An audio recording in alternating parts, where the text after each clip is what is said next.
сотни тысяч за блок, минимум всех избирательных участков, все наши наблюдатели, все наши... Când fiecare comunitate își aduce contribuția. De-a lungul secolelor... Moldova's parliamentary elections have triggered a storm of accusations. What should have been a contest to define the country's future between East and West is now branded by critics as a farce funded by the EU, marred by fraud, suppression, and disenfranchisement.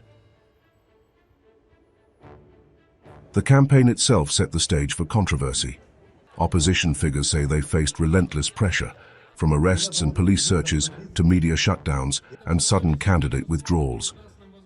Irina Vla and Victoria Fortuna were forced out just one day before voting, at a time when polls showed them on track to win parliamentary seats. On election day, the scenes told their own story. Videos showed buses ferrying Moldovans to polling stations abroad. Observers were denied entry in France, Spain, and Romania. Ballot boxes were reported full within hours of opening, while opposition leaders alleged cash-for-vote schemes.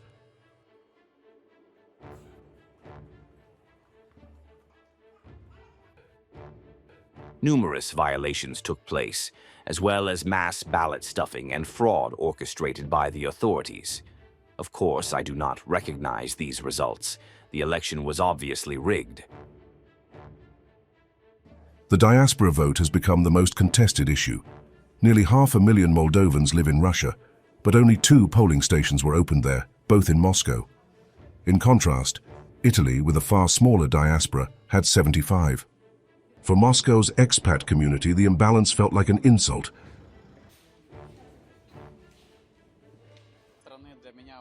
Only 2 polling stations have opened so far, and we know there are many people in Russia who were born in Moldova. It would be much better if as many people as possible took part in the election, just like in Europe.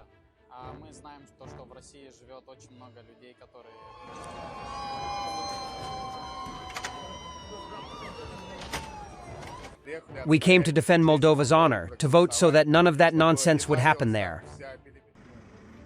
The same pattern emerged in Transnistria, where nearly 200,000 Moldovans live. On election day, 7 bridges across the Dniester River were either closed or restricted. In Ribnica, angry voters accused authorities of preventing them from reaching polling stations.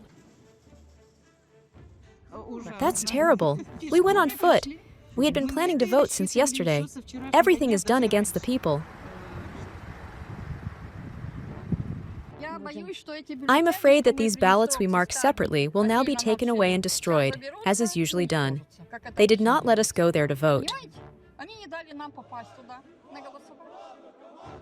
The Kremlin quickly seized on the controversy. Spokesman Dmitry Peskov said Russia had witnessed massive disenfranchisement, accusing Moldova of blocking hundreds of thousands of its citizens from voting. On Transnistria, Peskov warned that provocations were possible, and with Sandu refusing dialogue with Moscow, any settlement was very difficult, impossible. Assessments should be made later. First, Moldovans themselves must sort things out, but some political forces have already declared violations and their disagreement with the results. From what we see and know, we can state that hundreds of thousands of Moldovans were deprived of the opportunity to vote on the territory of the Russian Federation due to the fact that only 2 polling stations were opened for them. The situation is fairly calm, but at the same time, the threat of provocations cannot be ruled out.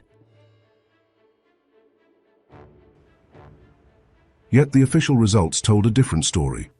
The Central Election Commission declared Maia Sandu's Party of Action and Solidarity the winner with 50.1% of the vote, around 55 seats in parliament, a clear majority. Western analysts welcomed the outcome, saying it reinforced Moldova's path towards Europe. Expectations are extremely high. Obviously, everyone welcomes this result. Everyone is very surprised, and I think this result will actually determine our European path. But critics in Europe are far from convinced. French politician Florian Philippot called the vote a fraud funded by Brussels, accusing Sandu of playing democracy only when it suited her. Thanks to billions from the EU and massive fraud, Euro-fanatics have won the legislative elections in Moldova. That's EU democracy. Heads I win, tails you lose. For now, Chisinau projects stability, while Brussels and Washington celebrate Sandu's victory. But opposition leaders refuse to recognize the results. Transnistrians and Russian-based Moldovans feel silenced, and Moscow warns that Sandu's closed-door politics block any path to peace. Moldova's elections may be over, but its crisis of legitimacy is only beginning.